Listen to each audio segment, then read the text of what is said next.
തന്ത്രം മെനഞ്ഞത് അന്ധകാരത്തില്, പക്ഷെ ഇരുട്ടും അവന് മറവല്ല. നമ്മൾ നോക്കണമേ, ശത്രുവിന്റെ ചിന്ത നമ്മൾ ഇതൊന്നും അറിഞ്ഞിട്ടില്ല, നമ്മൾ മറഞ്ഞുപോയി. നമ്മളും പലപ്പോഴും ചിന്തിക്കുക, കർത്താവ് അവരെന്തൊക്കെയാ ചെയ്യുന്നത് പോലും ഞങ്ങൾക്ക് അറിയത്തില്ല. ഇതൊന്നും ഇവരറിയുന്നില്ല. പക്ഷെ ഇവർക്ക് ഒരു പ്രത്യേകതയുണ്ട്, ഇവര് നീതിയോടെ നിന്നു. ഇവരെ വിളിച്ചത് നീതിമാനെന്ന. നീതിയോടെ ഞാൻ നിൽക്കുമെങ്കിൽ, വിശുദ്ധിക്ക് വേണ്ടി ഞാൻ നിൽക്കുമെങ്കിൽ, പ്രാർത്ഥനയോടെ ഞാൻ നിൽക്കുമെങ്കിൽ, ഞാൻ പ്രതികരിക്കാതെ തന്നെ, ഞാൻ പ്രവർത്തിക്കാതെ തന്നെ ശത്രുവിന്റെ തന്ത്രങ്ങളെ തകർത്ത് കളയുന്ന ഒരു ദൈവത്തിന്റെ സന്നിധിയിലാണ് നമ്മളായിരിക്കുന്നത്. ഈ പകലിൽ ഒറ്റ വിശ്വാസത്തോടെ ഇവിടുന്ന് പോകാവുള്ളൂ. 4-ാം വാക്യം ആരംഭിക്കുന്നത് ഇങ്ങനെയാ: യഹോവയുടെ സിംഹാസനം സ്വർഗത്തിലാകുന്നു. He is still on the throne.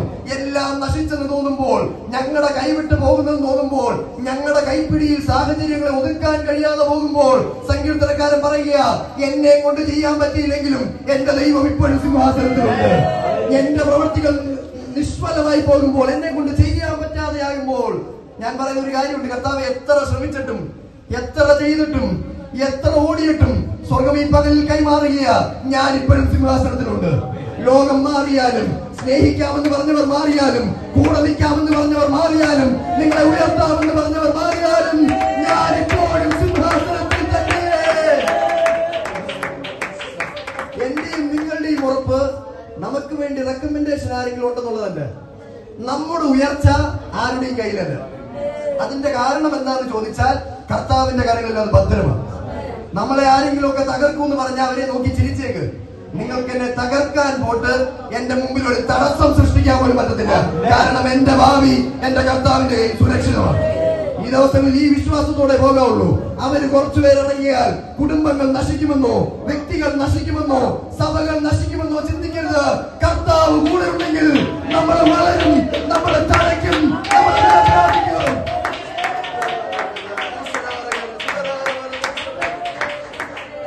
ഈ ദിവസങ്ങൾ നമ്മൾ തിരിച്ചറിയേണ്ട ഒരു സത്യം, നമ്മുടെ കരങ്ങളിൽ ഇന്ന കാര്യങ്ങൾ പോയിട്ടുണ്ട്, ദൈവത്തിന്റെ കരങ്ങളിൽ ഇപ്പോഴും കാര്യങ്ങൾ. നമ്മൾ പലപ്പോഴും മനസ്സിലാക്കേണ്ട സത്യം, നമ്മളെ ക്ഷീണിച്ചിട്ടുള്ളൂ, ദൈവം ക്ഷീണിച്ചിട്ടില്ല. നമുക്കേ ബലഹീനത തട്ടിയിട്ടുള്ളൂ, എന്റെ ദൈവത്തിന് ഒരു ബലഹീനതയും തട്ടിയിട്ടില്ല. ഉയർത്തുമെന്ന് അവൻ പറഞ്ഞിട്ടുണ്ടെങ്കിൽ, നിർത്തുമെന്ന് അവൻ പറഞ്ഞിട്ടുണ്ടെങ്കിൽ, വാഗ്ദത്തങ്ങൾ പറയുന്നവൻ മാത്രമല്ല, ഈ ദൈവം വാഗ്ദത്തങ്ങൾ. ഈ ദൈവത്തിന്റെ പ്രത്യേകത നമ്മൾ പറഞ്ഞതുപോലെ, ഈ ദൈവം ഇപ്പോഴും എല്ലാത്തിന്റെയും മീതെ കൺട്രോൾ ഉള്ള ദൈവം. മത്തായിയുടെ സുവിശേഷത്തിൽ ഇങ്ങനെ ഒരു വാക്യമുണ്ട്: കാശിന് എത്ര കുഴിയിൽ വിൽക്കപ്പെടുന്നു? 2 കുഴിയിൽ. എന്നാൽ പാരസ്യത്തിൽ ഒരു രീതിയുണ്ട്, കാശിന് 2 കുഴിയിലാണെങ്കിൽ 2 കാശിന് എത്ര കുഴിയിൽ ലഭിക്കണ്ടേ? 4 കുഴിയിൽ ലഭിക്കണ്ടേ? സാധാ രീതിയിലാണെങ്കിൽ, കണക്ക് പ്രകാരമാണെങ്കിൽ എത്ര കുഴിയിൽ ലഭിക്കണ്ടേ? പക്ഷെ ഇവര് 2 കാശിന് 5 കുഴിയിലും കൊടുക്കും. നമ്മൾ ഈ buy one get one free എന്നൊക്കെ പറയുന്നത്, അങ്ങനെയൊക്കെ വെക്കുന്ന സാധനങ്ങൾ എന്തുമായിരിക്കും? അല്പമെങ്കിലും വില കുറവുള്ളതായിരിക്കും, അല്ലാതെ ഏറ്റവും കൂടിയ സാധനങ്ങളൊന്നും അങ്ങനെ. എന്നിട്ട് ഇങ്ങനെ കൊടുക്കുന്നതിന്റെ കാരണം, അതിന് കൊടുക്കുന്ന വാല്യൂ അത്രേ ഉള്ളൂ. It is not of high value, ഒത്തിരി വിലപിടിപ്പുള്ള ഒരു കാര്യമൊന്നുമല്ല. പക്ഷെ അടുത്ത വാക്യം ശ്രദ്ധിക്കണം: ആ വാല്യൂ ഇല്ലാത്തതിനൊന്ന് നിലത്ത് വീഴണമെങ്കിൽ അതും ഞാൻ അറിഞ്ഞിട്ട്, എന്നാൽ നിങ്ങളെ ഞാൻ എത്രയധികം പുലർത്തും, കുരികിലിനെ ഞാൻ ഇത്രയധികം നോക്കുന്നെങ്കിൽ, നിങ്ങളുടെ തലയിൽ നിന്ന് നിങ്ങൾ അറിയാത്ത തലമുടിയെ ഞാൻ എണ്ണുന്നെങ്കിൽ, നിങ്ങളെ ഞാൻ എത്രയധികം കാത്തു പരിപാലിക്കും. ഈ പകലിൽ എന്തൊക്കെ നഷ്ടപ്പെട്ടാലും, എന്തൊക്കെ എതിരായാലും ഉറപ്പിച്ചോ, കർത്താവ് അറിയാതെ എന്റെ ജീവിതത്തിൽ ഒന്നും സംഭവിക്കത്തില്ല. എന്റെ കർത്താവ് അറിയാതെ ആരൊക്കെ എതിരായാലും, ആരൊക്കെ ശബ്ദമുയർത്തിയാലും ഉറക്കെ പ്രഖ്യാപിക്കുക: എന്റെ കർത്താവ് അറിയാതെ നിങ്ങൾക്ക് എന്നെ ഒന്നും ചെയ്യുവാൻ കഴിയത്തില്ല. അവൻ സകലതും കാണുന്ന ദൈവമാണ്.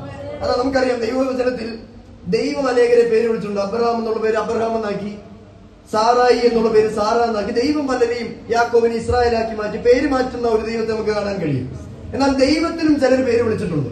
ദൈവത്തിനും ചിലര്, അതിലേറ്റവും വളരെ പ്രാധാന്യം അറിയിക്കുന്ന ഒരു പേരാണ് എൽ റോയി എന്ന പദം. എൽ ഇതാരിട്ട പേരാണ്? ഹാഗർ ഇട്ട പേര്. നമ്മളെപ്പോഴും ഹാഗറിനെ പറ്റി ചിന്തിക്കുന്നതാണ്. ഹാഗർ മരുഭൂമിയിൽ കൂടി അലഞ്ഞു നടന്നപ്പോൾ ഹാഗർ വിളിച്ചൊരു പേരാ: എന്നെ കാണുന്നവൻ ഇവിടെയുമുണ്ട്. ഈ പകലിൽ ഞാൻ അത് പറഞ്ഞതിന്റെ കാരണം, അബ്രഹാമിന് അല്പകാലം കഴിഞ്ഞപ്പോൾ ഹാഗറിന്റെ സാന്നിധ്യം വേണ്ടെന്ന് തോന്നിയേക്കാം, അവരുടെ തലമുറകൾ പരിഹാസികളെന്ന് തോന്നിയേക്കാം. ഇറക്കി വിടാനുള്ള പവർ അവർക്ക് കാണും. ഇതൊരു മിസ്രൈമിയ ദാസിയ, ആരും ചോദിക്കാനില്ലാത്തവളാ, സ്ത്രീയാണ്. എല്ലാ രീതിയിലും കംപ്ലീറ്റ്ലി ഒപ്രസ്ഡ് ആയിട്ടുള്ള ഒരാളുടെ മുൻപിൽ അവൾ കേട്ട ഒരു ശബ്ദമുണ്ട്. ആ ശബ്ദത്തിന്റെ മുൻപിൽ അവൾ പറഞ്ഞ കാര്യമാ: എന്നെ കാണുന്നവൻ ഈ മരുഭൂമിയിലുമുണ്ട്. ഒരു കാര്യം എനിക്ക് മനസ്സിലായി, അബ്രഹാമിന്റെ വീട്ടിലെ നിലനിൽപ്പല്ല ഹാഗരെ, ദൈവം നിന്നെ കണ്ടതിന്റെ കാരണം, അബ്രഹാമിനെ കൈവിട്ടാലും, അബ്രഹാമിനെ മാറ്റി നിർത്തി നിർത്തിയാലും, ലോകം നിന്നെ തടഞ്ഞാലും പഠിച്ചാലും എന്റെ കണ്ണ് നിന്നെ കാണുന്നുണ്ട്.